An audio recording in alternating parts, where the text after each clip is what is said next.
Welcome back to WCI-TV, sponsored by Tower MSA Partners. I'm Amy Sweezy, and joining me now is Todd Mattiello from Constitution State Services. Thank you so much for being here. Thank you, Amy. It's great to be here. So Todd, can you just first start by telling me, how did you get involved in this industry? What brought you to workers' comp? Oh, sure. Actually, it started almost 35 years ago today. I started as a workers' comp claim professional. I've done many other things for the Travelers Insurance Company, now Constitution State Services, which is a subsidiary, but you could say workers' comp is in my blood. Okay, so you've been around for a while. Yes. So can you talk a little bit about some of the market changes that you've seen? Sure. Well, first, it's been great to be here at the WCI. It's actually my first time attending. Oh, wow. So it's been great to talk to the attendees about workforce trends and technology that Constitution State Services is leveraging, not only to augment the decision-making skills of our claim and medical professionals, but help drive efficiency in the overall claim process. As you might imagine, CSS, or Constitution State Services, we work with a lot of large employers, and we know the risk managers are under increasing pressure to quickly identify trends that are going on in their workplace, to find areas or recognize areas where they have to act immediately to help mitigate or prevent losses, and to communicate up, down, and across their organizations with what they're seeing. A very challenging job. So to me, the TPAs that are best to partner with are ones that are good critical thinkers that can help risk managers manage their overall severity.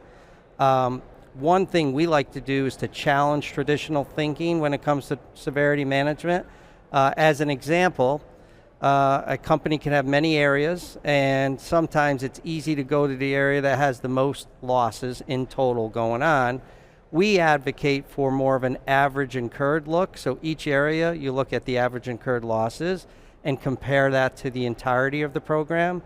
And I liken it to a combined ratio in the insurance industry. Anything over 100% is likely an area you should pay attention to. We refer to it as a severity factor. Okay. Can you talk a little bit, tell me a little bit more about the role of the modern TPA?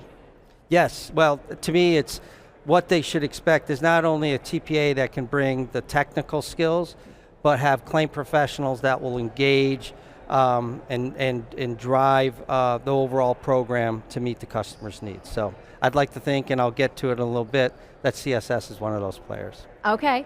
Well, I wanted to ask you about, I know Travelers, that's the parent company Yes. of CSS, released their 2025 Injury Impact Report. So what was in that? What are our need-to-know moments from that? Well, the data that most intrigued me was who was getting injured. And the two areas that jumped out are injured employees that are on the first year of the job, so it's their first year, and then of course older employees. First, I'll talk about first-year employees. They drove over 36% of the losses that we looked at. 36% were driven by employees that were in year one of their job. When you break it down by industry, restaurants jumped out as the highest at 51%, followed by construction at 44%, and retail business at 40%. 51% for restaurants. I realize seasonal employees, but that's a lot of injuries being driven by that first-year employee. Do you think it's lack of training, or what do you attribute that to? It definitely is.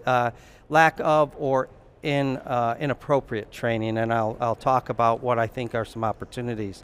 But the older Americans, some of our data showed that over 41% of the injuries were coming from 50 and older. Now, I don't think 50 and older is that old anymore, but definitely not. that's 2 points higher than it was the last 5-year period we looked at. And 60 and older were 16% of the claims. That's 3 points higher.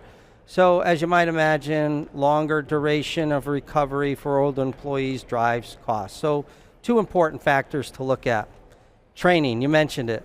Definitely one of the opportunities in training employees, regardless of age or experiences, really always has been important to preventing injuries, but how the training is being delivered, it's not enough to deliver kind of compliance-oriented training to prevent. Today, it takes more engaging training. You want to engage the employees from day one. Actually could build up some goodwill, right? Engaged employees tend not to have as many injuries. I'll give you an example. We had a floral supply company. They were experiencing increasing losses in their merchandising area. When we dug in and looked at their losses, first-year employees were driving it. So what we did is we basically took their old training program and replaced it with a more dynamic. It included videos that were unique to the job that they were performing and some short narratives to support it. These kind of programs do best when you not only deliver them, but you have a feedback loop to ensure the behaviors you're teaching are being followed. So we had tremendous success with this customer, and the losses were reduced significantly over time. Okay. Can you talk a little bit about some of the biggest workforce challenges, and specifically how CSS kind of helps get people back to work? Yes. I'd say it's in our blood to help employees recover. I'll just say that, right? It's always been a focus of ours to put the injured employee in the center, right? Understand what he or she is going through. Some employees bounce back from a work-related injury, get back to work successfully. There's others that have other, we call them biopsychosocial behaviors that may interrupt or delay their recovery and getting back to work. We've been addressing delayed return to work for many years now. We've been looking at the research on what I refer to as biopsychosocial behaviors. What are they? I'll just define it.